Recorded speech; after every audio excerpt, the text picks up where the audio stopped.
So we're sat in Cape Town at the moment, and today is a big day. We're approaching the G20 summit, and we have protests widespread across the entirety of South Africa today based around gender-based violence and countering that.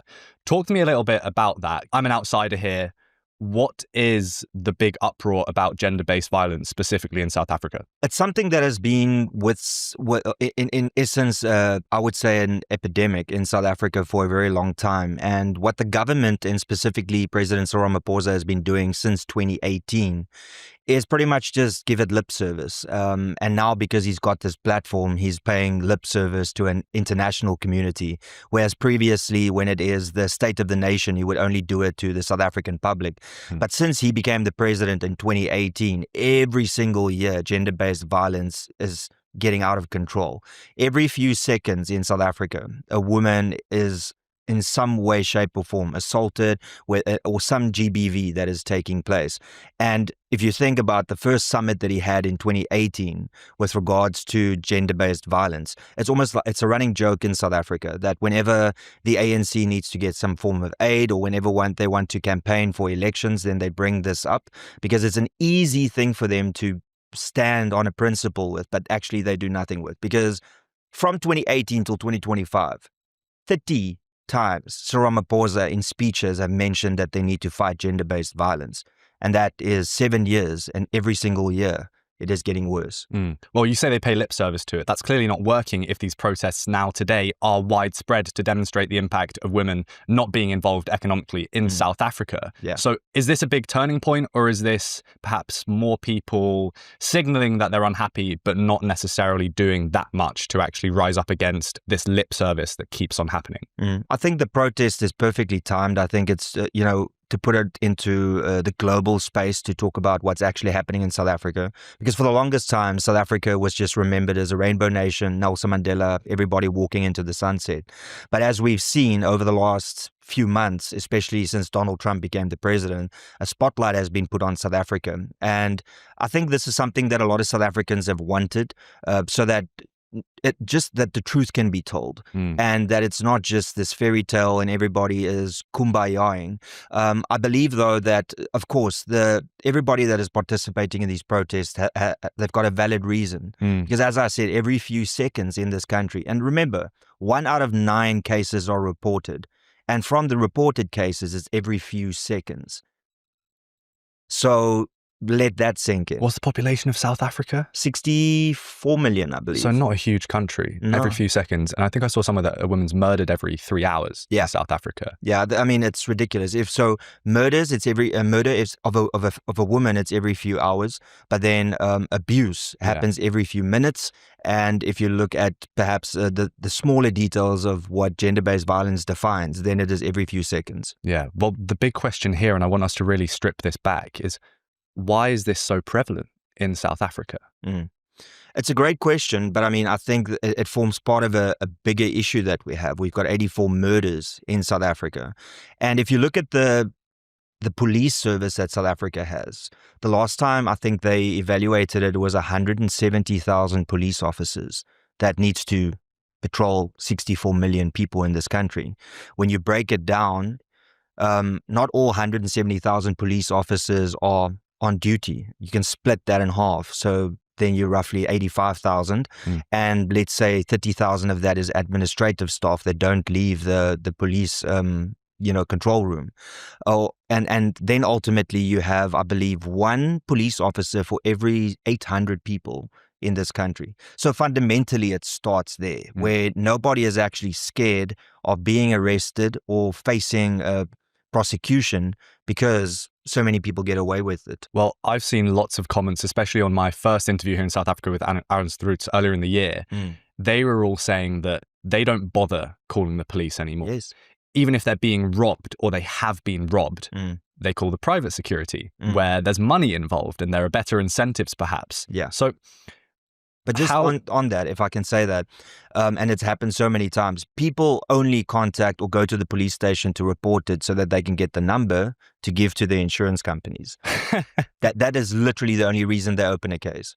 And in some instances, when they open a case, they usually get the response, or you'll receive a SMS, which will tell you what your number is, the police number, case number. And sometimes 14 days later, you'll get the case number. Something that should usually be processed on the very same day within a couple of hours. Sometimes you get it, sometimes you don't. Well, I want us to speak about the policing in South Africa, but just to keep this on the gender-based violence for now, take me back to this question of why it's so prevalent in South Africa. Is this a cultural phenomenon? Is there something that you guys lack that the West has moved on towards? Because we've got these problems too. And actually, it's quite different in the West in the fact that it's actually exaggerated oftentimes there. So it seems like there's a very different thing going on here where people aren't exaggerating. There's a genuine crisis. I mean, Ramaphosa today or yesterday actually declared this a crisis now. And I guess that's because people have been making enough uproar that it would be inconvenient for him not to do so politically. But in the West, it seems like things are getting better in the UK, in the US, and that actually perhaps we've been overcorrecting to the point of oversensitivity. And you've had movements like #MeToo, where now guys my age, I'm 20, we're too scared to approach girls at all for fear of being accused of being a creep or overstepping the mark simply by greeting them nicely and showing our interest romantically. But I don't get the sense that the same thing is going on here. This feels a lot more serious and there's a lot more weight behind this. So iron this out for me. What is the difference between the US, the UK, and South Africa with this issue? I think, look, if you have to boil it down, we unfortunately, the government is very good at giving us statistics based on ethnicity when it comes to employment, when it comes to various different things. But when it comes to crime, we don't really know what the stats say. But if you look at cultures in South Africa, obviously there is some cultures that see a woman in a lesser way than other cultures. What do you mean? For instance, I know in Zulu culture, if you look at Zulu tradition, there's no real leaders or female leaders in the Zulu tradition. So ultimately, whether it's a patriarchal system and we look and when it's broken down and how it's treated, you'll find that is usually the case. But once again, I mean, I'm not an expert on Zulu culture or Xhosa culture, but what I do know is that we have this problem in South Africa. I think also it boils down to people that would tend to be violent don't get the help that they need firstly, and they also don't fear the police. I think that is the big difference here, the lack of policing and the lack of actually when somebody opens a case, they know that something will be done and actually they'll get their day in court. Unfortunately now, they don't even have the protection. So if they go and open the case, like I said, sometimes you even don't get a case number. And then the husband or the boyfriend will find out about this, and then who's going to protect her? So fundamentally, I think the problem culture might play a little bit of an aspect in it, because I'm not too clued up on that. But I do know for certain that it's just the criminals aren't scared of being caught, and they just continue down that path. I suppose the law there and actually having a robust system, that acts as a deterrence. Yeah. But ultimately, I think the criminal scumbags that are going to do these actions would still attempt them. They would go after them even if there is a risk of being caught, just like drug dealers keep on dealing illegal drugs and rapists keep on raping in the UK when the law is very clear. So I really do want to press this point, even though I know you perhaps don't want to speak about the cultures specifically, about Zulus or another culture that I can't pronounce. I'll get cancelled for trying to pronounce it. Xhosa? Xhosa. Yeah, but you're good. I mean, Xhosa is fine, but it's good enough. It's like the click Xhosa. But there must be something else going on here if people are lining up, and I've seen many documentaries where women speak about having literally dozens of men lining up to do horrible things to them, and the men taking pride in doing this. And we've had the scandal recently of the grooming gangs in the UK with mainly Pakistani Muslim men. And there's a real question about culture there in the UK and why that has happened in the Midlands, in Bradford, where there are larger demographics of Pakistani Muslim men. Lots of back and forth around that. But it always goes back to culture and a clash of values and an incompatibility, perhaps, of Muslim values with the Western Judeo-Christian values. Now, I don't have any skin in the game in terms of this because I'm not religious, but I find it very interesting sitting from the proverbial fence and observing what is happening in terms of this battle of ideas that's unfolding, where one society is an actual patriarchy and one has liberated women that are free to crush it and do whatever they want, proclaiming that it's a patriarchy with infographics on Instagram. But actually, they're doing pretty well and they're out-earning young men. Yeah. So I wonder if there's something there, and perhaps this opens up a greater question of the instability we've seen since apartheid, that there is a fundamental clash here of cultures in South Africa, and everyone is trying to get along the best they can, perhaps in day-to-day life. Yeah. But then you go online, you read the news, and it's havoc. Is that maybe more what's going on here? I think it definitely is the case. I mean, just if you break it down to population groups in South Africa, 85% of this country are Black South Africans.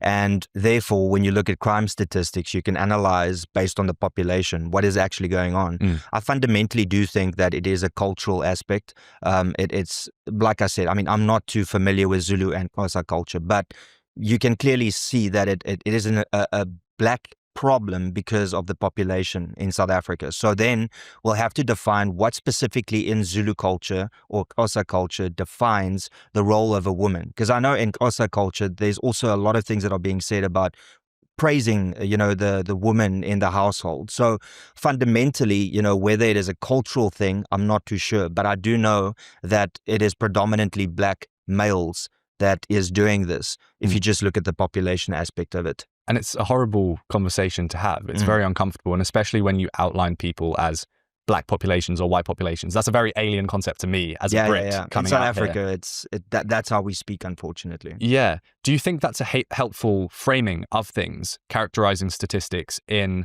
Black or white, when perhaps actually, even speaking to Ernst, there's more genetic, cultural, historical variation between Black cultures in South Africa than in Western white Europeans. Yeah. So would it not be more helpful for South Africans as a whole to start being more specific with the terminology being used online? I agree 100%, but you see, this is where the government once again plays a role. So for instance, the government will tell you everything race-based when it comes to, let's say, economic policies, but when it comes to who pays taxes, magically, we don't find out what population or what racial group pays the most or the least, etc.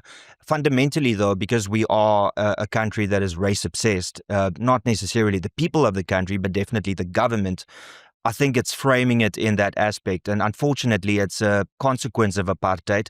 But the ANC government specifically has focused on that because they know that they can milk that for as long as they can. The apartheid monstrosity, even though the question eventually has to be asked, where does the legacy of apartheid end and where does the failure of the ANC government begin? And that's a conversation that nobody wants to have. But I fully agree with you. I would love to get away from racial classification and perhaps focus on cultures if we need to go that far. Because like you said, there are various tribes in the Black community and cultures in South Africa. When it comes to, white South Africans, it's a bit easier. It's Afrikaners and English. And then even with the colored population, that is I'm not sure if colored is offensive in the UK, but in South Africa, let me just say that calling a colored person a colored is not offensive in South Africa. I think it's more offensive in America because of their history there, but it's just kind of unused in the UK. I'm kind of still confused as to why the ANC managed to milk this racial classification if people don't want to classify themselves as Black and white in public. Surely in a democratic system, it would go against what they want to achieve by going against what the general population actually does want, which is an end to Blacks did this, whites did this. Well, let me rephrase that. I think that when it comes to everyday aspects, people don't want to be classified according to their race. But because we have 145 race-based laws in this country that fundamentally benefits Black individuals, I think that a large chunk of this population will gladly identify and tick a box on a government form that says they are Black or an African, because that's one thing that gets me. On a government form, it says African. Now, last time I checked, I'm African. I speak Afrikaans. Afrikaans is Afri, it says the word Africa in it. I know nothing. I think that my forefathers have been here longer than the United States before it existed. So fundamentally, I think that's already a problem, because on a form saying, African, and if you tick that box, then, you can be taken to court for misidentifying yourself. But I think that there's so much benefit to ticking that box and classifying yourself according to race, especially with broad-based Black economic empowerment. So there is an actual fact, a tangible thing for somebody to benefit out of if they actually tick that box. So I think as long as that plays a part, as long as we have race-based legislation in this country that benefits you if you are a specific race, that will be the status quo in South Africa. Well, this is a whole can of worms to open up, this B policy, as they like to call it. Now, we're no strangers to this in the UK and America in the form of diversity, equity, and inclusion. But the key difference there is the people that are being elevated by policies, they are the so-called victimized minority. It is the minority Black population. There are quotas for them to be part of organizations and to be pilots on airlines and whatever else. But here, what fascinates me is it's the majority that are getting these policies put in place for them. Yeah. That must change the dynamics quite a lot. So, yes. And I can already hear people in the comments that might not agree with us say, well, it's apartheid and it's to redress and to assist what happened during apartheid. And that argument is fine, I would say, for the first maybe 10 to 15 years in South Africa. But by all metrics, if you look at broad-based Black economic empowerment and the race-based legislation to redress and transform the economy to the benefit of Black South Africans, it has failed on every metric. Well, can I just stop you there? Because I want to hear why, first of all, you think for the first 10 to 15 years, it is justified to have this readdress of apartheid, and where the line is for ending this readdressing. Yeah. So the reason I say that is because for over 4 decades, apartheid definitely discriminated against Black people in this country. They didn't have the same opportunities to upliftment or to improve themselves on average.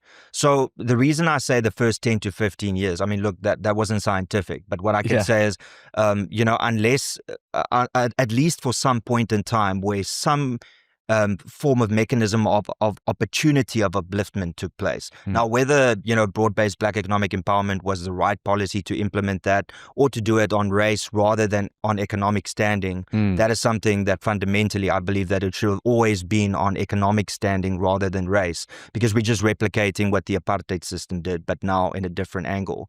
But the argument over a majority needing redress and transformation, I think if we look at apartheid, like I said, it can be justified initially, but we long over that period in time. And the reason I say that is because in 2025, the unemployment rate is higher now than at the peak of apartheid. 32% now. Yeah. And youth unemployment, I believe 60%, which is the highest in the world.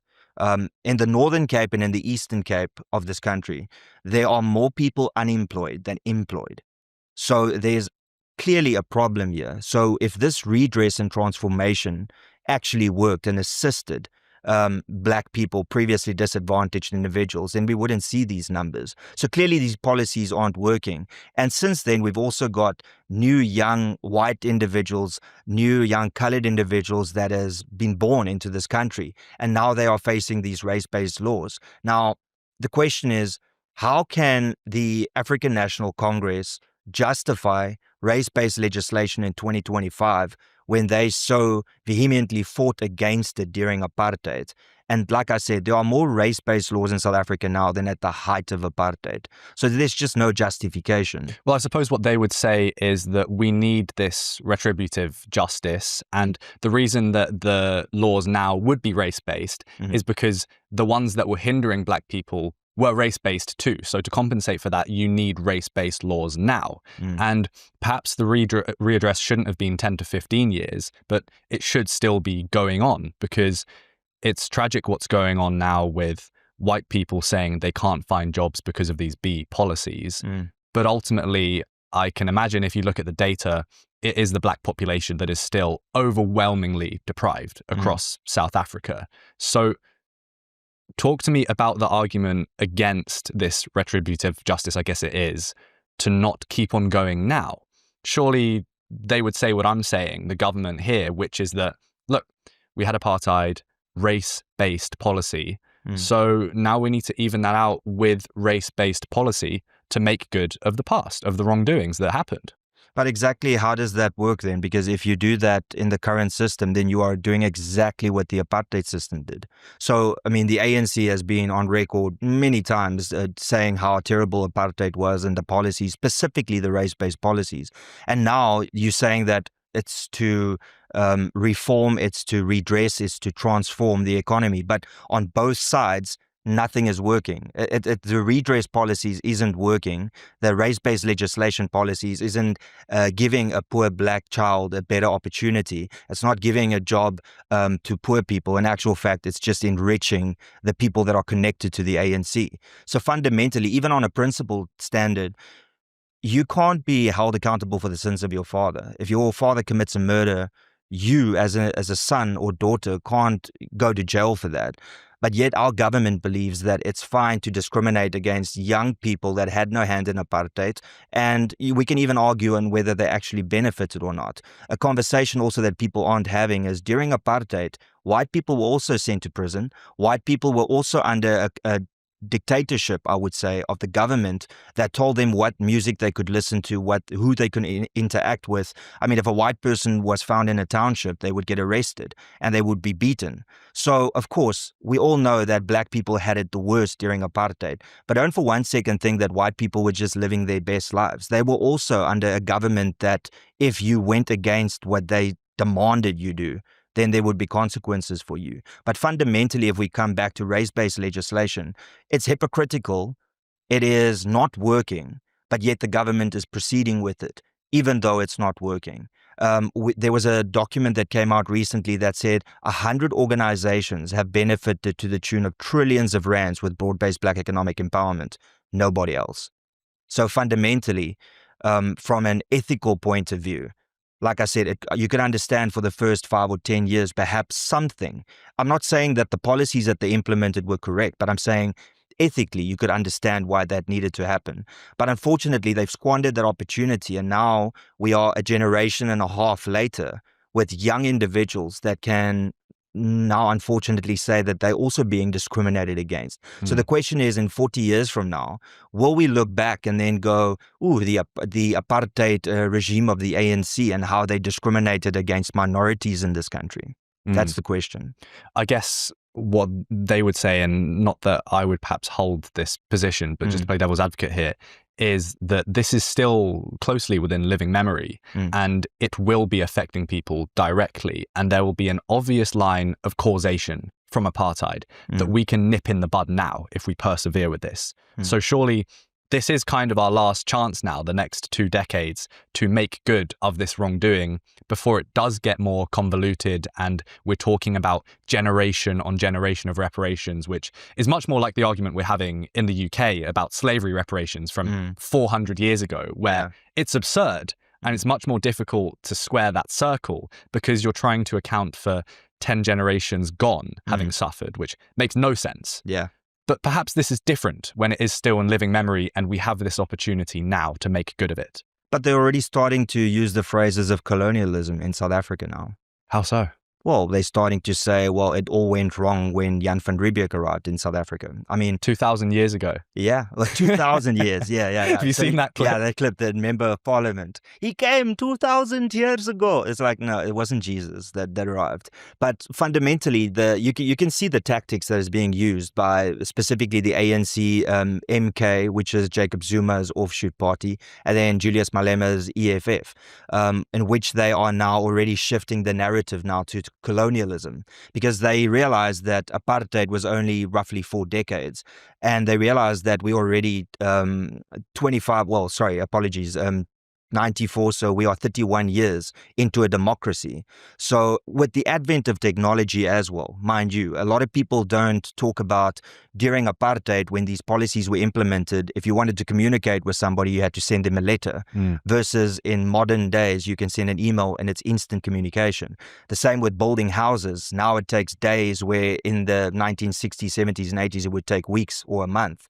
So with all of this technology to their advantage, we still have a situation where none of these policies are actually uplifting people, and now they are moving the goalposts back to colonialism. Noting, though, that the Afrikaner is also a culture that suffered under the hands of the British during the Anglo-Boer War.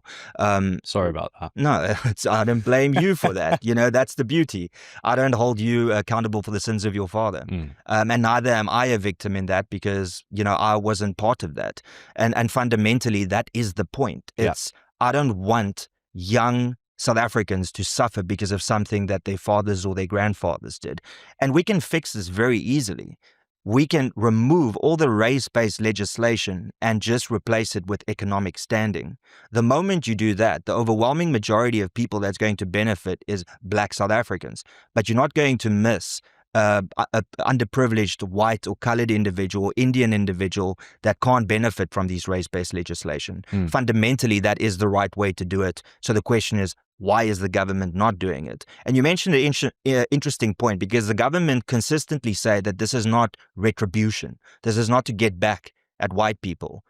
But everything tells us that they're doing that, because the government account on X recently came out and said there are no race-regulated laws in South Africa. The question is, do they know that people can Google? Do they know that you can ask AI? And if you Google it, immediately it tells you there's 145 race-based laws in this country that discriminate directly based on race. You can go to tender documents. I'm not sure. I'll provide you the link if people in the people watching would like to verify what I'm saying. There is at least 6,500 tender documents that is open, meaning the closing date hasn't happened, where white people can't apply for that tender because they are white.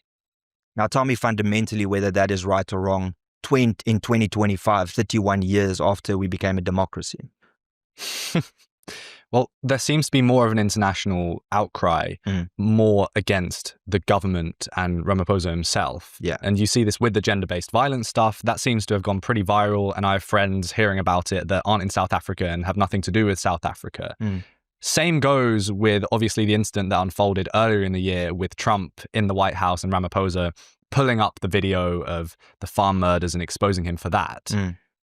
But it doesn't seem like he's actually changing anything, perhaps alluding to what you said earlier here with the lip service occurring rather than anything more substantial.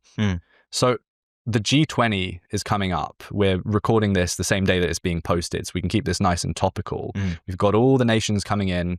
America aren't sending anyone except for someone to collect, I think, the last ceremony or close out the ceremony. Exactly. Just to show face and show that they're still the top dogs. But they've pulled out otherwise. Yeah, they're not participating in any discussion. But if you go, you see, social media in South Africa is a big part of the barometer of what's happening in this country. Now, of course, the overwhelming majority of people aren't actually on social media in South Africa, but you can still get a sense of how the nation feels. And just with what you stated there's a lot of anti-American sentiment on X, specifically with this, because Cyril Ramaphosa went on a platform and said, oh, the United States is rethinking of coming to the G20. Well, technically the G16, I believe. And that was a blatant lie. I know that the, what is her name? The press secretary for the United States, she came Caroline Leavitt. There we go. She fundamentally said that he was running his mouth. And then she laid it out. She said, no, we are just communicating that we are coming to actually receive whatever we need to receive, because that's a handover ceremony that's been happening all the time. Well, I've got the letter here and it says, as head of delegation, Charge Dillard will participate in the G20 presidency handover ceremony as part of the closing session on November 23rd. To support his participation, the US Embassy requests assistance with the following, and then it's just accreditation for the US delegation. That's it. That's their letter. Yeah. And they're sending 8 people. They've asked for accreditation for 8 people. They're not participating in any discussions. The point I'm making is when you go on X, it's just like this victory lap by South Africans that are saying, oh, look, the United States cowered and they now participated, which is a blatant lie. But then again, I'm not sure in the UK, but in South Africa, we have a serious problem with bot accounts on social media, specifically from Zimbabwe. And what they do is they drive a narrative. There has been some investigations done and they get paid for every single post. And we are talking about hundreds of thousands of bot accounts. So they create this narrative, and there's a running joke in South Africa. Whoa. Well, yeah, sorry. Who's paying them? That's the question. We're trying to uncover that. But from a conspiracy theory point of view, obviously, we think that the people that are behind it is the same people that the ANC usually runs to when they require money. So Iran, as an example, and China as another example. That is just speculation, of course, but you will find that the ANC was nearly bankrupt before the last election. They needed to get bailed out. I believe, I can't remember the amount of money, but it was substantial. It would have, assets were attached for them to, at what is their, I'm just thinking at their head offices. And eventually what happened is, out of the blue, they managed to settle that amount. And then they had enough money to run an entire election campaign. So the question is, where did that money come from? Because on the one hand, you say you've got no money, and suddenly you've got enough money to pay what you owe and then run an election campaign that is literally hundreds of millions of rands. So the question then is, who is the ANC aligned with? Iran, we know that for a fact, and China and Russia, of course. And we know how good some of these nations are at manipulating social media. And fundamentally, the question is, we know, I believe the ANC is involved. The question that you need to ask is, what government is controlling them to implement this? What nation is doing this? Well, we have the G20 summit coming up. You've got all of these bot accounts flooding X. What kind of things are they actually saying en masse? So I can use myself as an example. With the statement by Cyril Ramaphosa that said everybody, when he specifically stated that the United States will participate, then when I retweeted that with the proof from the secretary stating that that is actually not taking place, the most of the comments, and it's an influx of comments of people with 100 followers and they following 10,000 people, the typical traits of bot accounts. Everybody was saying, oh, stop lying. Oh, no, they've given in. And the narrative is just clear. And you can see this on most prominent anti-government voices accounts where something like this is said. I mean, you know how social media works. You can clearly pick up when it's a bot account and what they've said previously. And the fact that this was flooding in, and also a lot of activity now that the G20 is here, where they are speaking negatively about the Solidariteit. I'm not sure if you even know what that is. The banner that was removed by the government. We can just say that because that's what happened. So let me give you some context, and this might blow your mind. So we know that gender-based violence protests are taking place, right? And even Cyril Ramaphosa yesterday acknowledged it and say that something needs to be done about it. And declared it a crisis. Yes. So that happened because of protest action. Now, what Solidarity, which is a trade union in South Africa that represents a lot of white people, and AfriForum, the whole conglomerate that is supporting, the rights of everybody in this country, but specifically minority rights. A banner was put up along in Johannesburg that said, South Africa is the most race-regulated country in the world. Within 4 hours, that banner was removed, and Panyaza Lesufi, who is the premier of Gauteng, said pretty much supported the fact that illegal activity took place because the banner was paid for the advertising company. It was put up and it was removed within 4 hours because it embarrassed the ANC government. And that was obviously one of the routes that would lead to where the people would meet at the G20. So now you also have the situation where the president is happy to talk about gender-based violence, something that he has declared over 30 times since 2018 on a public platform, and nothing has been done about it. But he doesn't want the race regulation to come out or the race-regulated laws in this country to come out when it's there for everybody to see.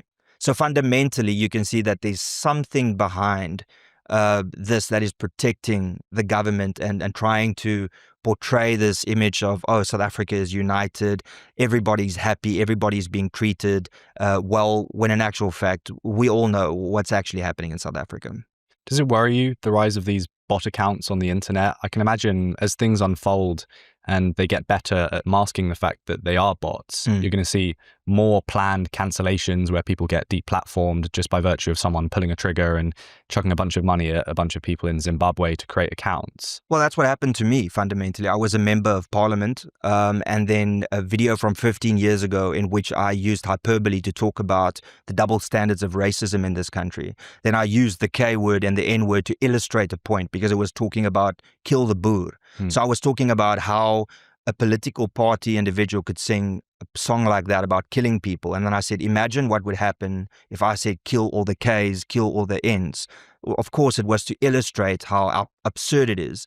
And then 15 years later, that video surfaced, the mainstream media used 4% of the video, leaving out 96% of the context, where they just used me uttering the words. And of course, when you see that in a country like that we live in right now, of course, the K and the N word can't be used. And yet I was removed from my political party and I lost my seat in parliament. So that deplatforming has already happened to me. Ironically, that video, the point of the video was proven 15 years later. And I was obviously the one that proved that point. But to illustrate what you are talking about, no, I don't necessarily believe that these bot accounts have got so much control. And the reason I say that is because if you are an ex-user in South Africa, when you look at how the bots deal with the EFF, you would swear that the EFF will get 99% of the vote in this country.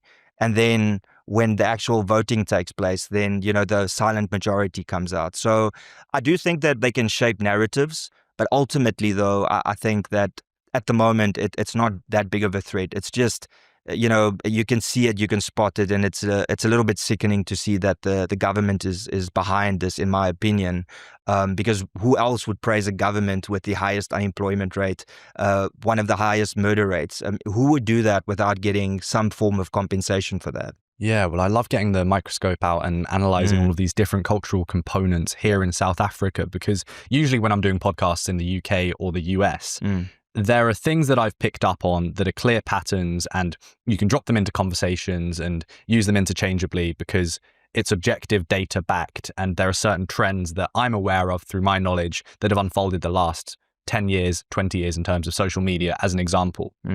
Whereas here, it's just a completely different world.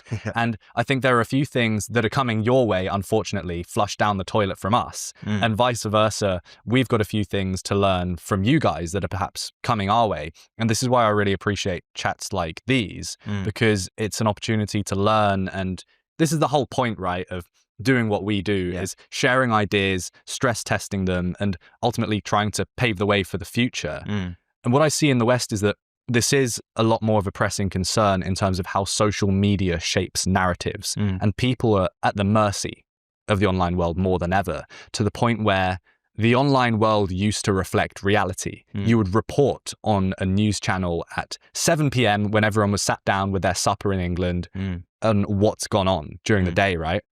Whereas now, the day unfolds based on the trends and the reports on the 24-hour rolling news cycle that have come out.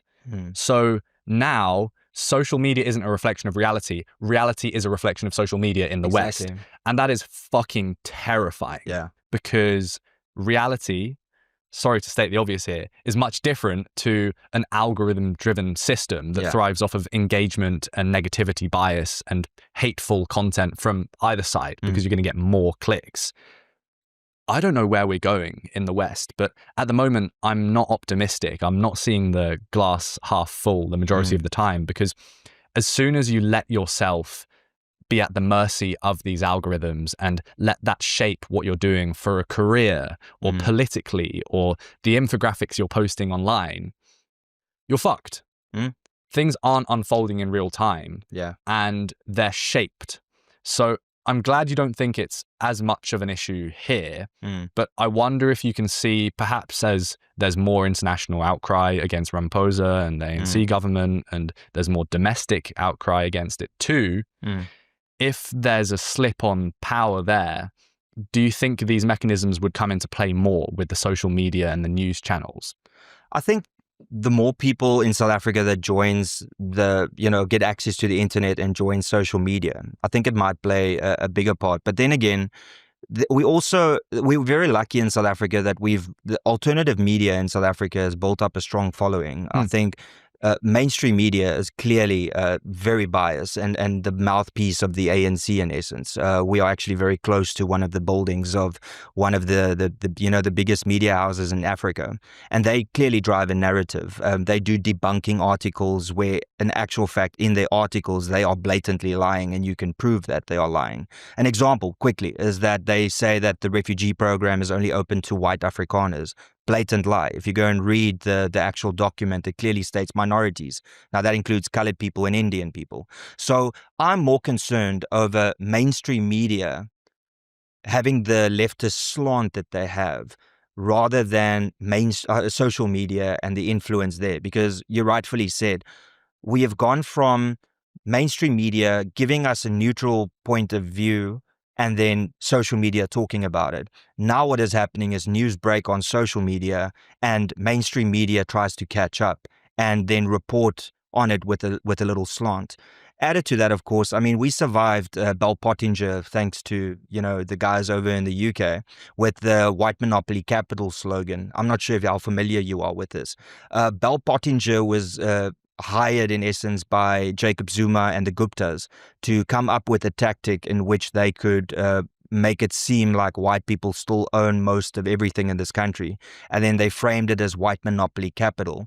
That was done by Bell Pottinger, a UK company. And eventually what happened is, over the years, people started figuring out that, this is in actual fact a paid-for campaign to go after some of the wealthy white individuals in this country and portray them in a negative light and make them seem like they actually in control and the puppet master of the ANC. And then all of that got exposed, and eventually Bell Pottinger in the UK shut down. So that is just one example of how they've manipulated the narrative. How do I know that you're not just cherry picking because you disagree with this narrative and you're on the fringe, they're not?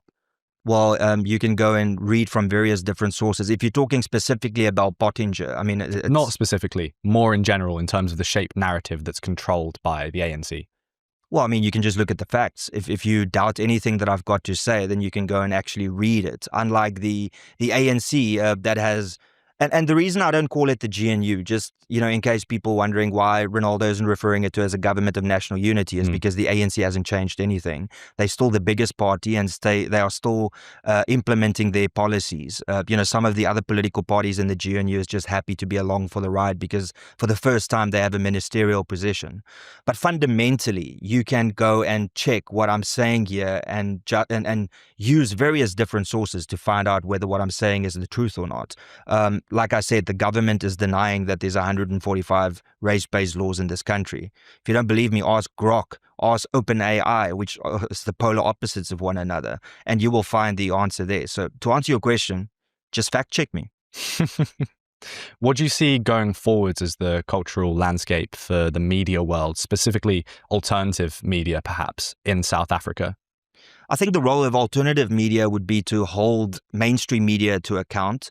That's definitely one aspect of it, because I've always said, especially mainstream media in South Africa, with ad revenue, going down the drain, them having difficulty for printed media that pretty much doesn't exist anymore, they have to find alternative revenue sources, or they have to become more like tabloids to get the clicks that'll generate incomes for them. Because the fundamental question is, why does a mainstream media outlet exist first and foremost? It's to turn a profit for their shareholders. Secondly, it's to report on the news. So if they're never ever going to turn a profit for their shareholders, then the question is, do they just continue to report fairly and accurately on the news, or do they become more sensationalist in order to get clicks to generate a revenue for their company? So I think the fundamental difference there is most alternative media is not in it for the profit or for money. It is to actually report on what's happening in South Africa. Now, the question is, alternative media mostly is YouTube, mostly X, TikTok users that talk about what's happening in this country. So I would argue that just on a principled basis, I would trust alternative media more, because their goal is to get more followers. It's not monetary. Whereas with mainstream media, the fundamental goal is more money. Now, out of those two, as bad as both might be, I would rather have the person that is just honestly chasing to have more clout and have more presence on social media than a company that is putting profits above everything else, because without the profits, they don't exist. That's the way I see it. You don't think it's more dangerous to have alternative media that are chasing clout and specifically want to create more noise than profit? I'm saying worst case scenario. So, for instance, I'll use myself as an example. The numbers doesn't matter to me. But I can't say the same about somebody else that might be talking. So I'm saying at worst, I fundamentally believe, and I mean, I'm part of the Truth Report, which I know for a fact the people that's on it is there to improve South Africa. We have people that are already very famous and very well known that's part of that, and they form part of that. And they're not clout chasing, they're not chasing more followers. But fundamentally, let's say that there is 5% of the people on either side that is doing that. I would rather have a person that just wants to get more followers than people that's chasing money, because money is the root of all evil. Yeah, it's an interesting framing. I don't know if I agree.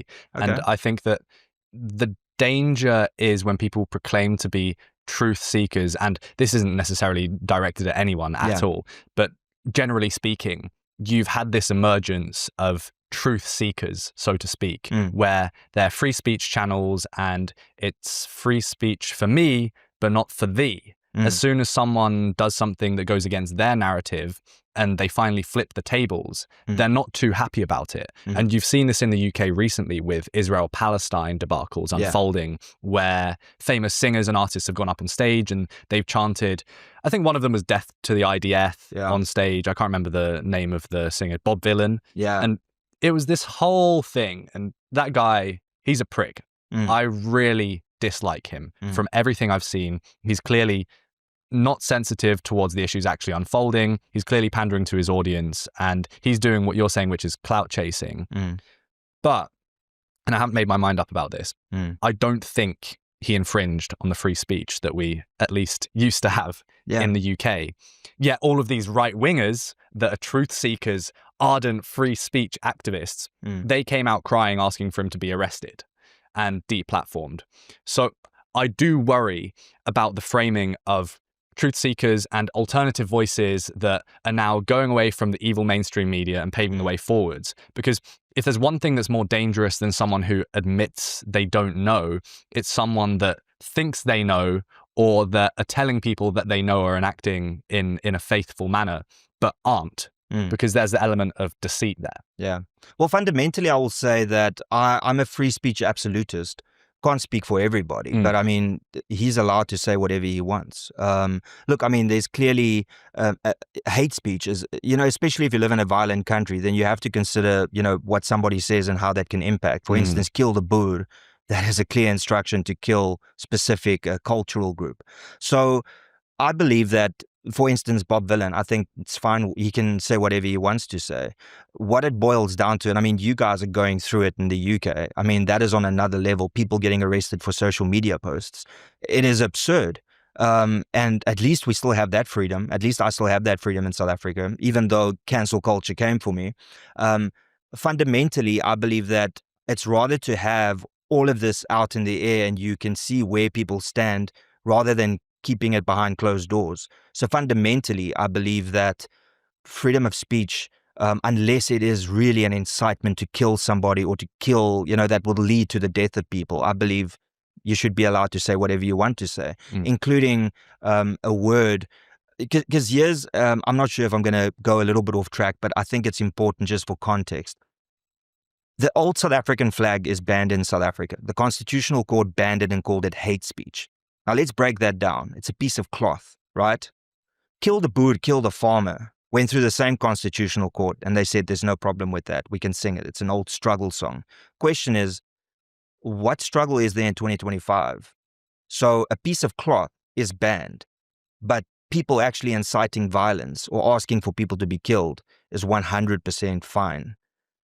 That's the issue that we are facing. And I believe that is also why alternative media is so important, specifically in the South African context. Look, I think I'm not sure about, I know you've got your tabloids in the UK and people say the most terrible things on those tabloids. But fundamentally in South Africa, we have a situation where crime is prevalent. And if you're going to incite people the whole time and create a narrative about people, then that needs to be addressed. And unfortunately, mainstream media is not doing that. And that is why alternative media has reached this point.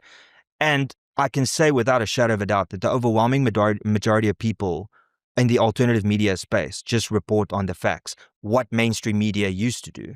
And also the narrative that needs to be changed, because so many people around the world believe that any white South African that is talking negatively about his country or her country is a racist or misses the old days. When in actual fact, it's the vast majority of white people in this country either weren't alive during apartheid, or the people that were part of apartheid in the government are all 80 years or older. So fundamentally, every single white South African, the overwhelming majority, are people that didn't benefit from apartheid, weren't born during apartheid. Or they'd have to take out their false teeth to sing it. Exactly. Yeah. And when they get criticized both by the government and international community, and when they speak out, then unfortunately they're labeled racist, or they're seen as a backwards individual that don't understand the fundamentals of what happened during apartheid whilst they are being discriminated against. So I think that is why the alternative space is so important, specifically if you look at the narrative. I'm not sure how it is in the UK. I'm assuming it's also very leftist based. It was dominated for a long time by left-wing outlets. I think that's changing. I think companies, well, I say companies, I guess it is a company, GB News, they've been emerging and they've been crushing it online. And I do think the vast majority of consumption now, it's heading in the right-wing direction. But we certainly have this issue of, being patriotic is equivalent to being racist in many people's eyes, or at least in the silent or the vocal minority's eyes. And what you're seeing now is this uprising where people are saying, no, we've been lied to, we're sick of this, and we're going to show our colors. We're going to raise the flag, as was one of the trends recently in the UK. And then you get these horrible minorities that attach themselves to these bigger contingents of groups who actually are far right. No, they don't just believe in freedom of speech or being proud of your country. They're actual far right individuals attaching themselves to that group, tarnishing the name. And actually their ideas are able to promulgate more because they're attaching themselves to the silent majority that are now starting to speak up, and they're kind of sneaking their ideologies in because people are sick and tired of this bullshit that's been going on in terms of being racist to wear the England football kit or whatever it is, to take an extreme example. And you see it in America too. And that is what gives rise to individuals like Nick Fuentes, for example, where people are sick of left-wing, woke media, whatever you want to call them, and they overcorrect. This pendulum's always swinging, and now it's swung too far back in the other direction. So the Overton window, in essence, has moved too far to the left. I think the entire world was a bit, when they started saying men can be women and women can be men and men can give birth and men can participate in women's sport and they can go into the changing rooms of women without actually transitioning. That's the best part. It's like, oh yes, I'm transgender, but I'm not transitioned yet. Okay, well, wait until you transition, then maybe then you can. But the argument fundamentally is the Overton window shift too far to the left, and now it's coming back. But I really do hope that now, once again, it doesn't swing too far to the right. I would say in South Africa especially, there was a far right-wing movement called the RVB, the Afrikaner Weerstandsbeweging, that fundamentally, I would say, believed pretty much what Hitler believed about the Jews, that the white Afrikaner is better than the black South African or the black person in South Africa. And that, I mean, they were relatively, supported, but not had big support. And then they went into nothingness. And ever since then, we don't really have a right wing in South Africa. Truly, we don't. But yet, every single person, specifically a white person with an opinion, when their opinion is anti-government or anti-lies, then they are framed as a right-wing movement or as a right-wing individual. So fundamentally, they're being dishonest in talking about these. I mean, for instance, I'm labeled a far right-wing. I'm labeled an extremist for saying, let's not have 145 race-based laws. let's have equality. Let's focus on the poorest of the poor and uplift all South Africans. That, according to mainstream media, because I have been a massive target by mainstream media, just one publication has written 50 articles over me, about me. Thanks, though, for the press ombudsman that we have in this country, but there's no teeth. So they can write whatever they want to write about you. Then you lodge a complaint, you wait a month and a half. They have to then perhaps apologize to you and they put it behind a paywall. So fundamentally, the problem that we have in this country is that we don't have a press ombudsman with teeth that can fine or that can blacklist or remove somebody in the sense that they're not able to talk about the news anymore. And until that changes, things aren't going to improve. So also the fact that Trump, when he wrote that letter in February, I think that for a lot of white South Africans, wasn't necessarily because they're Trump supporters, but they're just happy that somebody put the spotlight on what is happening in South Africa. Because imagine this, I mean, you go through an atrocious system of apartheid, but then you would expect the government would never ever return to something like that. And then unfortunately for the white South Africans in this country, if they call out what is happening, then the rest of the world looks at it and goes, you're just not happy that you aren't the main people in the country anymore and that you can't oppress black people. But in actual fact, it is legitimate concerns over reverse racism, reverse discrimination. And fundamentally, like I said earlier, there's more race-based legislation now than at the height of apartheid. So the question that you have to ask is the African National Congress any better than the apartheid government? I want to press you a little bit on this distinction of hate speech versus free speech.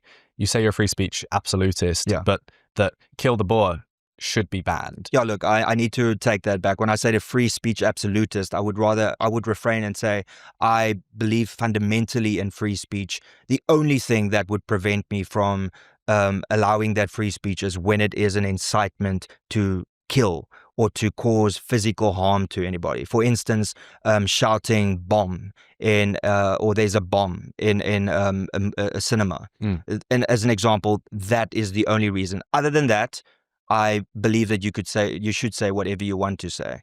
But kill the Boer is an incitement to violence. And there has been, and your interview with Adams Roots probably showed, he demonstrated a lot of these cases where the blood of the victims, they use that to write things on the wall and racial slogans.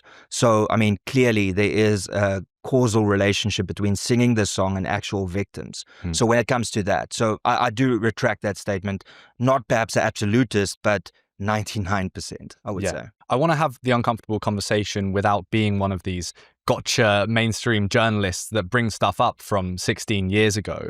But this did break fairly recently, I would say, and there hasn't been that much long-form coverage of it. There's only been these out-of-context clips about why you had to step down from your position in the government.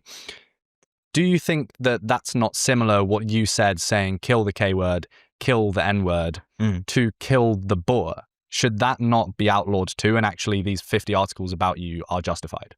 So let's go back to the video. And I mean, the video isn't actually even available. So people have passed their judgment on a 4-second clip. The point of the video, so the intention was to demonstrate what is wrong in this country. This is why Malema's in trouble. He's refused to stop singing Kill the Boer, or White Farmer, an inflammatory line from an old liberation song.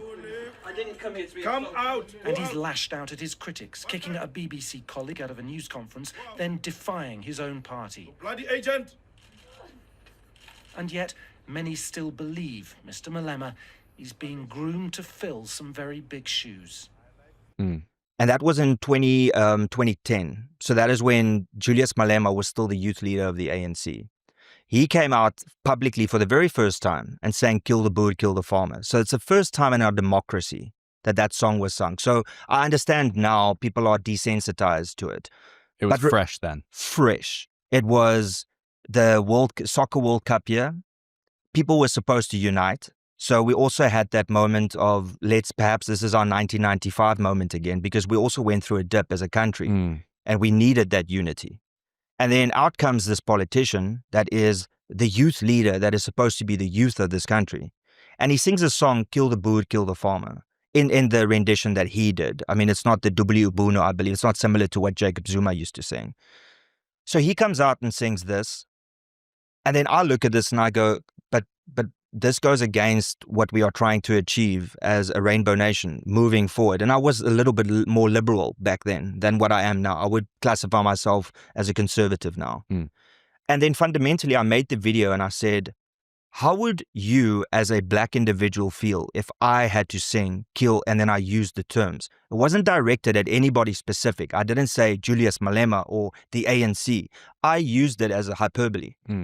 So, if you want to compare the two, then I would say that that is not correct, because I used it as an example to say, how would you as a black man feel if you heard this being sung in public? And then I led to the point that I didn't mean what I said. I actually said it directly after I said it. That was edited out of the video clip. And then I went further and discussed why this is a problem, why it's not correct to sing something like that, what Nelson Mandela taught us.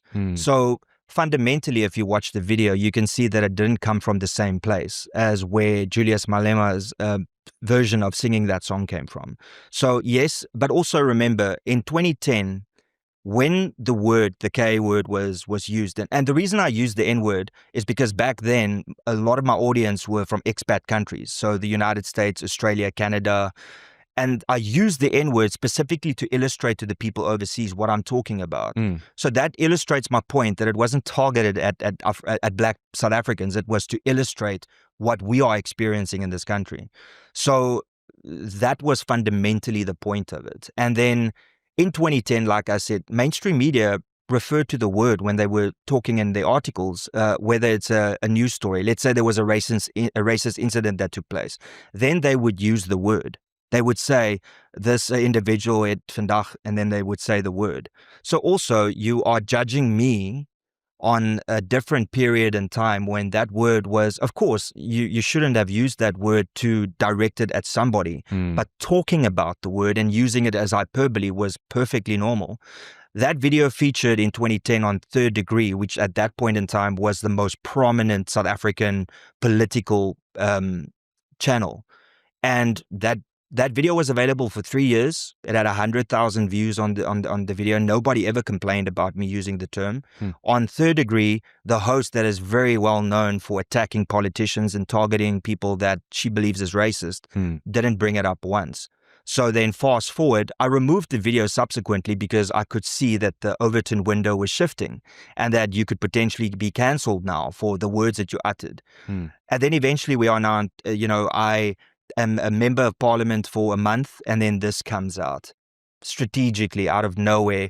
A 4-second clip, 94% or 96% of the context completely lost. So in a long-winded way to answer your question, no, it's not the same. Yeah, it angers me so much. And having been in the media game since I was 15 doing political podcasts, I see it all the time. Stuff getting cut out of context and weaponized against individuals. And the thing is, you light that spark and it burns so bright that actually when the other 96% gets released, it kind of doesn't matter. It's too late. The reputation has been tarnished and that's it. I do want to push you on this, and I hope it doesn't sound too adversarial because I'm all here for testing ideas and getting the truth. I'm one of the proclaimed truth seekers, so I hope you don't mind. But if there was someone that came out in the ANC and there was a video that resurfaced of them from 14 years ago or however long, where after making these points, perhaps they were referring to the apartheid and they were using slurs for white people, not that they hit the same way as they do for black people. And after that, they continued having this visceral interaction with the camera and saying something like, this fucking white idiot is doing this. Like you did, saying this fucking black idiot has done this.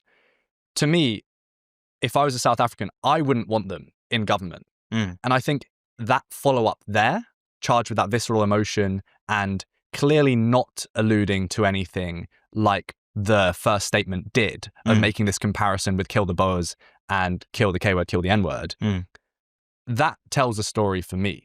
And that's not to say I sit here judging you now. For sure. I believe in forgiveness and people changing and the rest of it. But for me, that's just a line that's crossed. And if it was done by an ANC member, surely you wouldn't want them in Parliament either if that video resurfaced.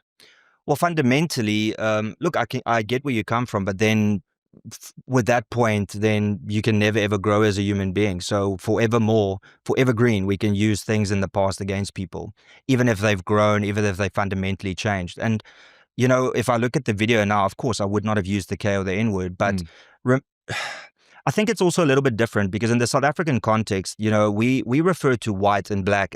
It's not an issue. So when somebody says a black idiot or a white idiot, it's not necessarily racially toned. I really don't know how to explain it other than South Africans being able to understand that. It's more descriptive. Yeah, you know, it's not necessarily an insult. I didn't say, oh, he's an idiot because he's black. It's just the black idiot. But also then again, that was emotive. It was very angry. That is, you know, that's what I did 15 years ago. You also have to understand the context that South Africans experience, especially white South Africans experienced that during that time. And once again, it's a song that is asking for you to be killed. By all metrics, I think that I handled that actually relatively well, considering that somebody in a very high position within the governing party of this country asked for the killing of 4 million people. I fundamentally think that that's a massive problem. But ironically, the person that sang that song is still in Parliament today. Stick with me on the point of the follow-up to that, saying this fucking black idiot, because I find that more interesting than this comparative piece. Okay. And I just wonder what the reaction would be if a video resurfaced now of someone in the ANC who's black saying that about whites 14 years ago, if you would be okay with that. Do you think that would be fair? I would say if it was 15 years going, because look, you're asking the wrong person, because I've gone through the experience. I think I'm asking the right person. No, but what I mean is I've already gone through that experience, and now I obviously wouldn't judge somebody if it is based on similar circumstances.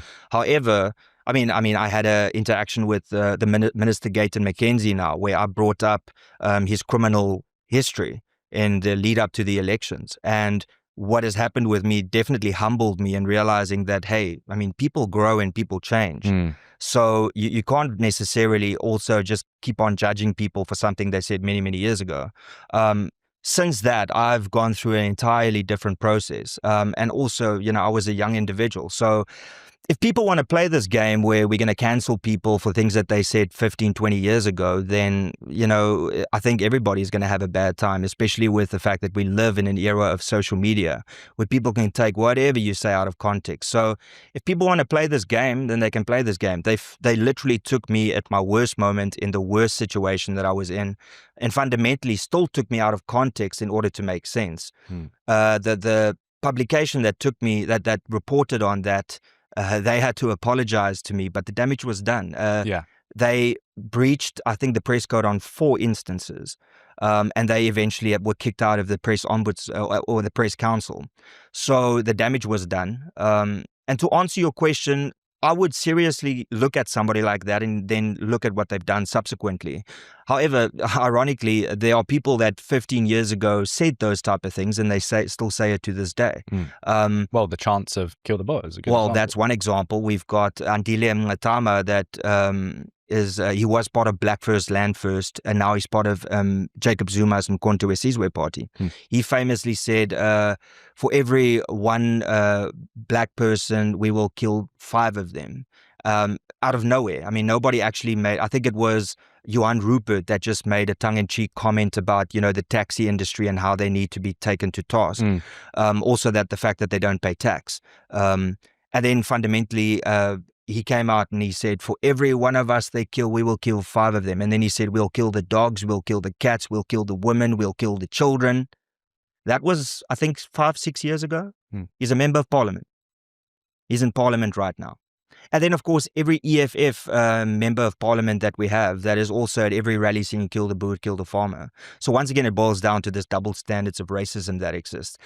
Fundamentally, if you ask, you know, should I still be in parliament? The answer is unequivocal yes.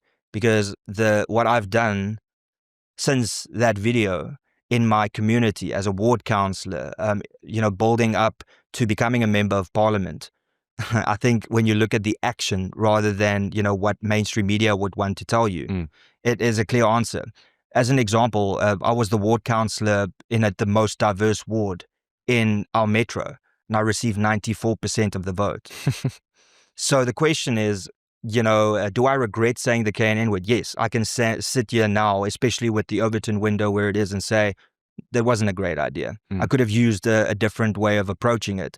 But using specifically what you said with the black idiot, I would say that I still don't see a problem with that, even today, because there are descriptive words that we use when we say, this white guy is being a fool, that black guy is doing this. I think the racial sensitivity in the rest of the world might be a little bit more than in South Africa. It must be very different, because if that was in the UK, it's like, look, you've just said this using these slurs, and then directly after you've now used the descriptive term of a black idiot. Like, that's just a no-go. So maybe it's just different in the UK. I mean, to be fair, linguistically. To be fair, in the UK, if you post something on social media that might just be a little bit, off what mainstream media wants to say, then you can get arrested for it.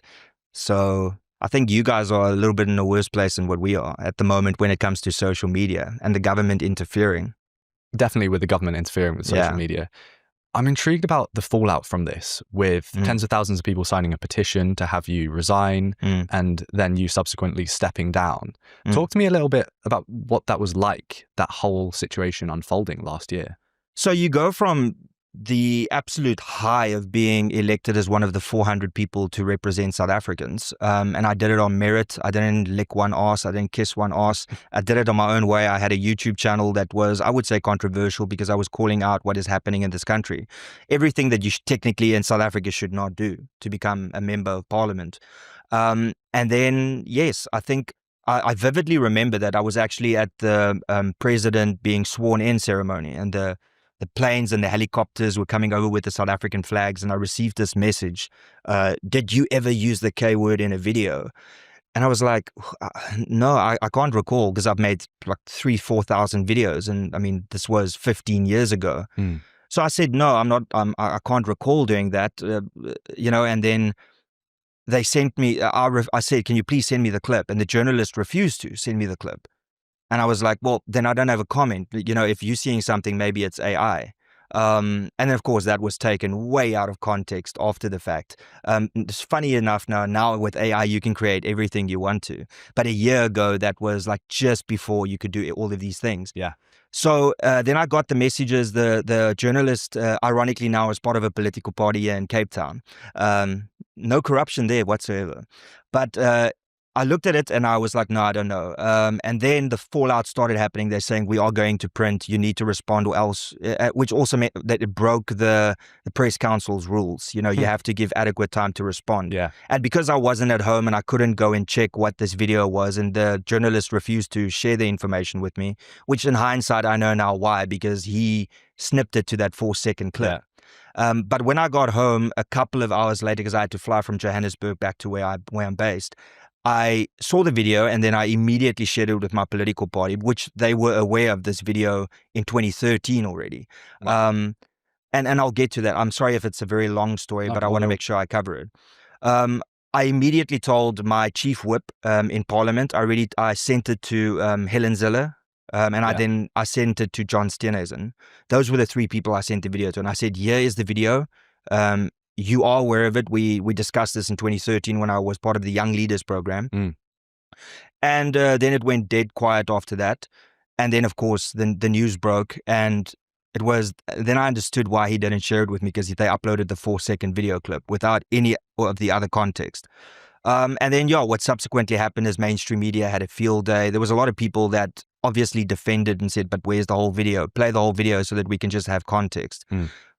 It went from a very high to a very, very low, because I knew that, I've always been fighting for a better South Africa for everybody, not necessarily for Afrikaners only, not only for us as Zulu people, for everybody. And then to have somebody that's got an agenda against you, because that's clearly what it was. That video was available for 3 years. Then I deleted the video because obviously I knew, the framing of it in the context of who and what South Africa became would not be accepted. It's political gold dust. And I also apologized publicly for that video. I believe it was 2013, if I'm not mistaken. So 3 years. When I deleted the video, I apologized. And then, so I mean, you consider that would be dealt with then. But of course, mainstream media doing what they did, they ran the narrative. And then a lot of pressure was put on my political party at the time, the Democratic Alliance. I would have believed that they would have had my back because there were previous instances of previous individuals that was also accused of things. And then eventually came out that, well, if you look at everything, it's not the case. Strangely enough, I think it was 4 months before that, the Democratic Alliance itself was almost was accused of treason because they had an advert where they burned a printed paper of the South African flag. And then the outrage and outcry over clearly people misinterpreting the advert, that was putting the party into disrepute. So the reason I was dismissed from the Democratic Alliance was not because of racism. It was because I didn't declare the video to them, which I did, and I had evidence of that. So a 3-month investigation by the Federal Legal Commission found me guilty, but for not disclosing it again, even though there's conflict as to once declared, always declared, Long story short, eventually it led to the 3-month investigation. They said, okay, no, he can remain as a member of parliament. It went up to the federal executive, which Helen Zille and John Steenhuisen sits on, and they overturned that decision in 1 hour, removing me from parliament. So fundamentally, I mean, the Democratic Alliance went against their own constitution. And to this day, I don't have the minutes of that federal executive meeting. I don't know what was discussed that made them overrule a 3-month investigation with lawyers that actually know the law and the constitution to people that is layman when it comes to the law. So here we are now, but I'm part of a different political party, and I'm actually so happy because if you look at what the Democratic Alliance has been doing and saying and policies that they said they would never support that they're now supporting, I truly believe that I probably would have resigned from the Democratic Alliance based on principle because I've never chased these positions for money. I do have successful businesses. I don't do this for, the salary or the perks of being a member of parliament. So ultimately, maybe it was a blessing in disguise.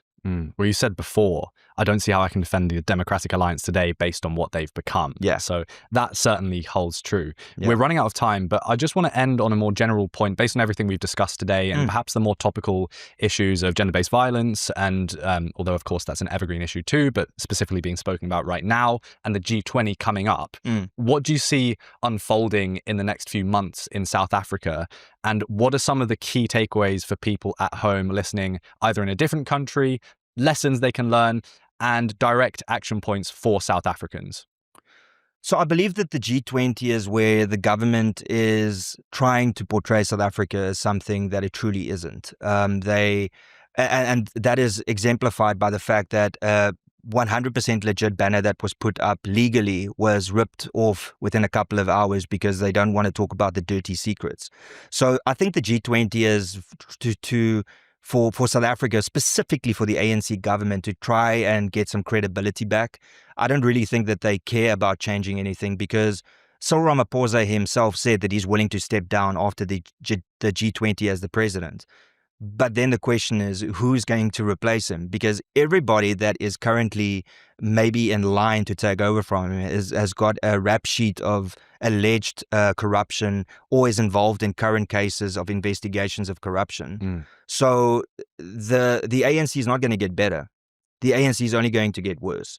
So I think this is a last-ditched effort for them to get some funding, perhaps from these countries, to try and fix some of the things that they have wasted on corruption, money that they've stolen. Do you think they will get any funding? I hope not, but there unfortunately are people that are very loyal to South Africa, and they'll probably commit, some form of compensation or money that they'll give South Africa. What would that look like? I believe it'll be potential investments, like talking about agriculture and the things that South Africa needs some assistance on, especially with electricity.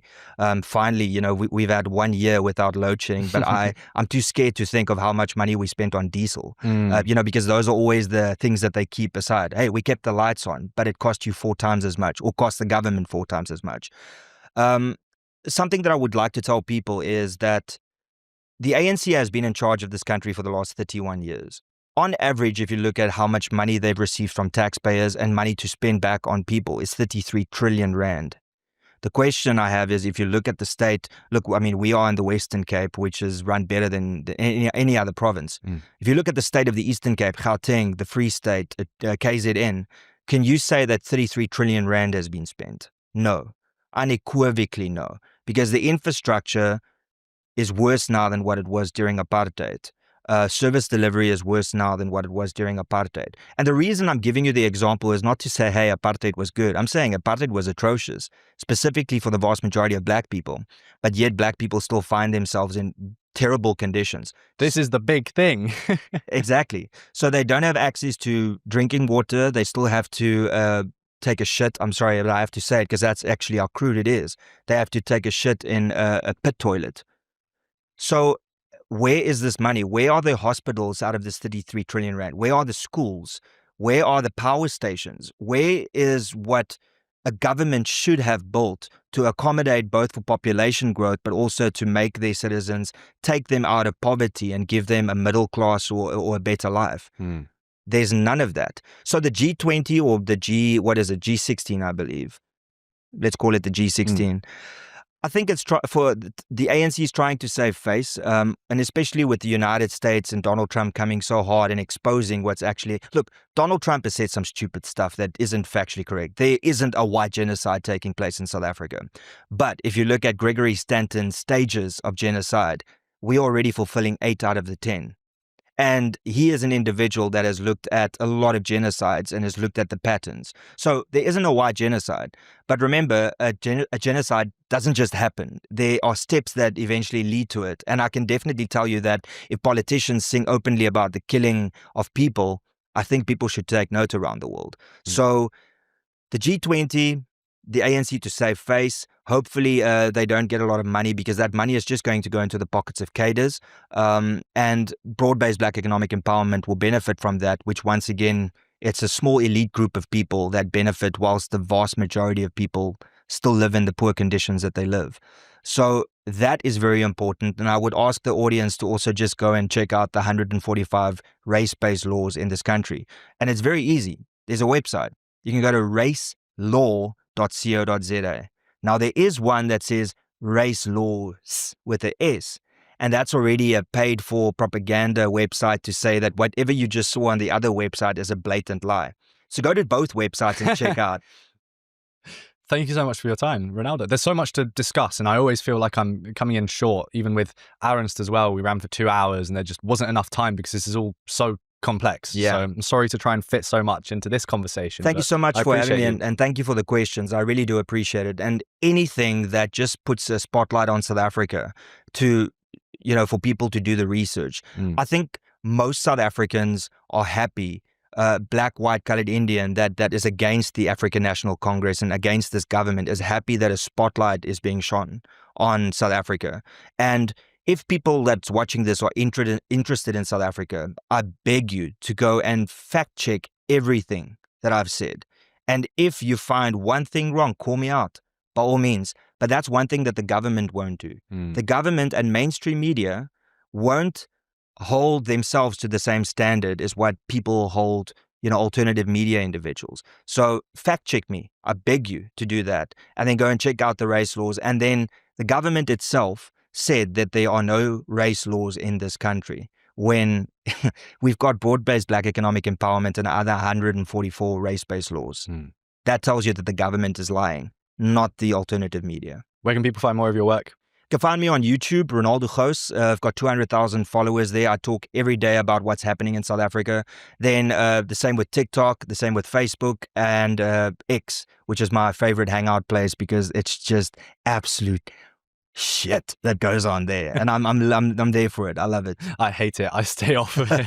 Ronaldo, thank you so much. Make sure to subscribe, leave a 5-star rating on Spotify and all the audio platforms, and we'll see you in the next episode.